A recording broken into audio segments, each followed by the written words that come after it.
Okay, guys, so we're going to read some more of Tangerine, and I want to give you a couple of tidbits. So when we read the 10 pages, if you want to go in an easy, quick way to the actual assignment, you see at the tip top, you see it says stream, classwork, I don't know what yours says, stream or classwork. I don't know what your other ones are because I only have the teacher controls. So go to the classwork tab. So I'm going to show you here like this. You go to the classwork tab, and when you click on the classwork tab, it has the Tangerine novel study. I was going to say Tavel Tangerine study. Anyway, you go to the original project, and from there, yours looks a little bit different than mine, and then yours still looks a little different than mine. So you go down to where it says Tangerine PDF. So that's the quickest way to find the PDF, I think, unless you've already bookmarked it. Some of you are struggling with wanting to have a real book. If you're a person that wants to have a real book, all you need to do is just let me know. And we have some books at school. I don't know how many we have, but perhaps we have enough for you. So if you really, really want a copy, you can do that.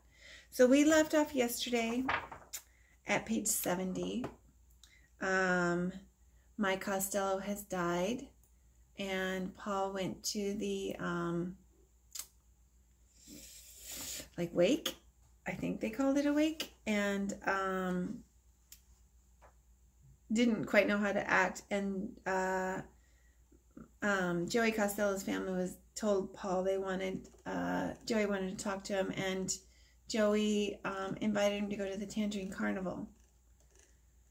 So that's where we left off. And then there's this new girl, Carrie Gardner, and what's going on with that. So Paul's sort of like, oh, that's nice. I don't know what Paul's saying. So ignore me. So I'm just trying to find what page we're at in the PDF. So I think we are at page, Saturday, September 9th. Saturday, September 9th. I'm missing it. Oh, that's Friday, September 8th. Math is not my forte. It's getting there, though. Okay, here we go. So on the PDF, I am on page 45. Oh, the dog is... I'm going to pause just a sec. Okay, here we go. So I'm on page 45. Here we go. And we're going to read all the way up to 80. Ooh, of course it's not clean. I guess we're going to go all the way to 84. Yep, okay, we're going to 84. That just means on Friday. It's going fast. Right? So we read yesterday. Okay, here we go. 70 to 80. We're going to 84. Okay. We're going to get this chunk done fast. Here we go. Saturday, September 9th. Life goes on, all right. When I came downstairs for breakfast, Mom and Dad were arguing. Mom was sitting on a stool at the kitchen counter. Dad and Eric were standing in the doorway, ready to exit. Eric was letting Dad do all the talking. Look, there's nothing wrong with me taking Eric to practice this morning. Mom clearly did not agree. You don't schedule a football practice on the morning of your team captain's funeral. Mom, it's a private funeral. We were not invited to attend that funeral. That's not the point. You should show respect for the family by canceling practice on the morning of the funeral. Dad had heard enough. Well, Coach Warner did not think that was appropriate, so he didn't do it. The season begins in 1 week, and we need to get out there. You need to get out there? That's right. Every team in this county is practicing this morning, and so are we. And while we're at it, Coach Warner did not schedule this practice on the morning of the funeral. These weekend practices have been scheduled all along. It's not fair for you to say that the coach doesn't care about his players or that he doesn't care about Mike Costello just because he continues to do his job. Mom didn't reply, so Dad and Eric completed their exit. Mom's final word on the subject was to me. Coach Warner cares so much about his players that he pushes them out into the lightning every day. Joey called at 2:30. Mom answered the phone. She offered to drive us, so Joey showed up at our door at 2:45. Mom asked him how the services went. He said fine, and that was that. We didn't talk about it again. Life went on. We got into Mom's car and drove to the carnival. I was curious to finally see the town of Tangerine. In the time we've lived here, we've driven in every direction but this one. We've gone west to the supermarket, south to the mall, north to the schools, but never east to the town. As we headed up Route 89, Joey said, "My dad told me that this all used to be tangerine groves as far as the eye could see. It was the tangerine capital of the world." Mom turned off the highway at Route 22 and drove east through the citrus groves. The air was filled with a remarkable scent. Joey said, "What's that smell? It's gross." I said, "You're crazy. I love that smell. That's the citrus. Something is in bloom now, huh, Mom?" Mom said, "I don't know, honey." We drove for another mile. We passed a cluster of lime green houses made out of cement blocks. I said, "Check out that color, Mom. You'd better notify the architectural committee." Mom was not amused. "This isn't a development, Paul." "Then how come the houses are all the same color?" Mom thought about that and replied, "Maybe you're right. Maybe this is some kind of early development. Maybe the owners of the packing plant built those houses for their workers." "The migrant workers?" "No, I don't think so. The migrant workers would come and pick fruit for a few weeks and then move on. But there must have been permanent workers, citrus packers, who lived here year-round. Like Joey was saying, this used to be the tangerine capital of the world. Now the tangerine industry is dead. Look, over there. That's the old packing plant." It was strange to see an old packing plant, to see an old anything, but it was also comforting to hear that something around here has a history, that something actually belongs here. It makes sense. I can see how it worked. The citrus packers walked from those lime green cement block houses into the packing plant. That huge and magnificent structure, it must have been built red brick by red brick to be the most magnificent building the workers had ever seen, like a European cathedral. So why did it stop working? When did it all go wrong? Whose fault was it? Maybe the people from the lime greenhouses just got tired of walking into this building every morning. Maybe they stopped seeing how magnificent it was. And now it's gone. It's all over. Someplace else is now the tangerine capital of the world. We didn't see much else of the town because suddenly, right in front of us, were the rides and tents of the carnival. Low rent was a compliment for this thing. It was set up in a big field of dirt next to a sign that read Tangerine Flea Market every Sunday. Mom dropped us off in the parking lot, which was another field of dirt across the road. She said, "Are you boys sure you want to get out here?" "Yeah," Joey laughed. Maybe he thought Mom was kidding. Mom sighed. "Okay, when do you want to be picked up?" "I don't know. Joey, what do you say, 7 o'clock? Joey thought about it. "Yeah, that's cool." Mom called, "All right, I'll see you two right here on this spot at 7 o'clock. Be careful." "We will, Mom. Bye." As we waited to cross the busy road, Joey handed me a discount ticket and said, "They're from Coach Walski." Just outside the entranceway, I saw a group of guys with a soccer ball. They were good. 3 of them were doing the juggling bit with a ball like Tommy Acoso does, but they were passing it back and forth too. I stopped to watch for a minute, and a kid called over to me, "Hey, give me one of those tickets." "Only got one," I said. "Yeah, so I only need one. Hand it over." Joey grabbed my elbow and hustled me away. "Come on, man, don't mess with those guys. Don't mess around with those guys. They're from Tangerine Middle." "So? Don't talk to them. Don't look at them." We handed over our tickets and passed through the turnstile. They have gangs in Tangerine Middle School. They have kids with guns, man. Real gangstas. Some of them have AK-47s. "No way." "Hey, don't believe me? Just don't mess with them, because I ain't bailing you out." We walked quickly past the octopus and another ride that looked like a swinging axe pendulum. Joey called out, "There they are. There's Carrie and the guys." I was thrilled. I'd been secretly hoping this would happen. Carrie came up and put her arm around Joey right away. Unfortunately, nobody, Carrie included, paid much attention to me. The 3 guys, who I sort of knew from classes and lunch, were all talking about going to a freak show in the back of the carnival. Carrie and Carrie were saying things like, "Oh, gross," and "No way." Everybody was disappointed when we actually got inside the freak show, called Wonders of the World. Everybody except me. I was really fascinated as I prowled through the dark, partitioned rooms of the exhibits. They were mostly photos, but there were some wax statues too. The exhibits had names like the Woman with the Third Eye, the Buffalo Man, and the Frozen Fräulein. I lost the rest of the group when I stopped to read about the boy who never grew up. According to the sign, this boy stopped growing at the age of 5, but he went on to live to the age of 89. And although he was studied by the top doctors in Europe, he remains a mystery to this day. No one ever discovered what happened to him to cause this strange affliction. I peered into the eyes in the photo for a long, long time.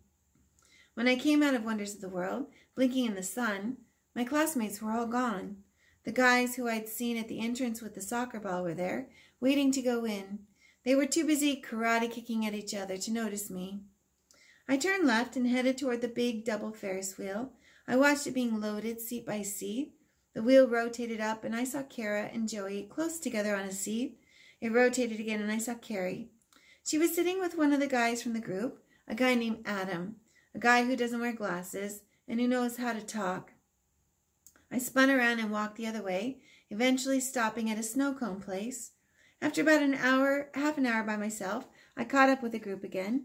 No one had noticed that I was gone. Carrie wound up going on the Caterpillar with Adam, too. I didn't go on any rides. 7 o'clock finally came. I went and stood at the entrance. I could see that Mom was already parked in the lot. Joey kept me waiting for 10 minutes and then ran up and said, "You ready?" "Yeah, I've been ready." We crossed the road and climbed into the air-conditioned car. Mom cried out, "Look at that!" We looked, and we saw a gang of soccer kids from Tangerine Middle all climbing into the back of a light green classic Ford pickup truck. "Yeah, cool truck," Joey and I said, almost at the same time. No, Mom continued. "Look at that truck and tell me what's wrong with this picture." We looked again, and I noticed the word Tomas Cruz Groves, Tangerine, Florida, written on the door. "Do you mean they spelled Thomas wrong?" "Honestly, Paul," she snapped, "can't you be serious when I ask you a question?" "But I am being serious." Mom pointed at the pile of kids who were now riding toward the exit. "Seat belts! They're not wearing any seat belts! Not one of them! And how could they? They're all bouncing around in the back of that truck like a bunch of golden retrievers." "Well, that's up to them, right?" "No, that is not up to them. That's against the law. One good bump and they'll all break their necks. Why do we bother passing safety laws? People will still throw 6 kids in the back of a truck and then drive them out onto the highway." Mom drove in silence all the way home, angry about the driver of the pickup truck. It doesn't take much these days to make her angry. I was feeling pretty miserable myself about Carrie Gardner, about soccer, about my whole life here. I remember the face of the boy who never grew, the face of that 89-year-old little boy. I remember the fear in his eyes. I know that fear. It's my fear. They may as well stick me in there next to him. A picture came to me, and nasty yet satisfying. I could stop trying to be what everyone else is and accept being a freak. They could open a new exhibit starring me, a modern exhibit called The Children Who Wouldn't Listen, Stomach Cramp Boy Who Went Swimming Right After Lunch, Refrigerator Door Boy Sealed Forever to Stay Fresh, and Eclipse Boy, studied by the greatest doctors in Europe, but still a mystery to this day. Monday, September 11th. I was up for a long time last night, listening to the rain. It was still raining when Mom dropped me off at the guardhouse. I stood next to Joey, but neither one of us had much to say. Lake Windsor Middle School is a very uncomfortable place to be when it's raining. Hundreds of kids crowd into the walkways between classes. The kids with umbrellas smack them into each other. The kids without umbrellas panic because they're trapped in the cold, pounding rain, unable to move behind the kids with umbrellas. I was one of the kids with umbrellas, even though the coolest guys don't carry them. Of course, the coolest guys don't have to take off their glasses and dry them before they can see again either. It was still pouring during third period when a kid came into my math class in P19. He was soaking wet and holding one of those wooden office passes. The teacher, Mr. Ward, called me up to the front and said, "You're wanted in Mr. Rowe's office right away." I let the kid with the pass share my umbrella as we crossed over the ocean of mud and ducking into the building. When we got to Mr. Moreau's office, I noticed Mrs. Gates and Coach Walski standing with him next to his desk. Lined up on the long couch against the opposite wall were Joey, Adam, and the other 2 guys from our group at the carnival. I went over and sat with them. Mr. Moreau started speaking. He was angry. "I want you boys to tell me exactly what happened at the carnival on Saturday." He paused and then added, "You were all at the carnival on Saturday, were you not?" Nobody answered until Joey spoke up and said, "Yes, sir, we were there." Joey didn't say anything else, so Coach Walski intervened. We know that you were there, boys, because I gave you all tickets. That's how we've come to be in Mr. Moreau's office today. Now, maybe you don't know what this is all about, so I'll tell you. Mrs. Gates got a phone call on Saturday from the sheriff's department. Mr. Moreau picked up the story from here. His tone was more reasonable now, more like Coach Walski's. The Tangerine County's Sheriff's Department received a complaint from the owners of the carnival that one of their exhibits was vandalized by boys from a soccer team. They called Mrs. Gates and asked her to help find out exactly what happened to the exhibit. He checked the name on a piece of paper. The Wonders of the World exhibit. Joey was quick to respond, "Hey, we didn't do anything wrong. We were in the exhibit, yeah, but we didn't do anything to it." Everybody on the couch agreed except me. I knew immediately what had happened and who'd done it. I really didn't want to rat out those soccer guys, but I was the only one who had seen them going in. It had to be me. I raised my hand up limply and said, "I think I know who did it." All three adults turned to me and Mr. Moreau said, "Okay, who did it?" When I came out of the exhibit, I saw a bunch of guys from Tangerine Middle going in. I think they were soccer players. Why do you think that? Well, sir, they were carrying a soccer ball. The three adults looked at each other, and then they smiled. The rest of us started to relax. Joey said, "Yeah, I saw those guys too, on the way in and on the way out. They were bad news, no question about it." Coach Walski said to Joey, "Did you recognize any of them from our game last year?" Joey was certain. "Oh, yeah. They were definitely from that team. I think they were all starters. I never saw them going into the freak show, so I didn't know who you were talking about at first, but yeah, definitely. They are the guys you're looking for." Mrs. Gates seemed relieved and happy. She said, "Thank you very much, boys. I guess we've solved this mystery. I wish they were all so easy to solve." Mr. Moreau added, "I'm glad it was just a case of mistaken identity. I didn't think you guys would do anything like this. All right, why don't you go ahead and get back to class, and thank you too, Coach."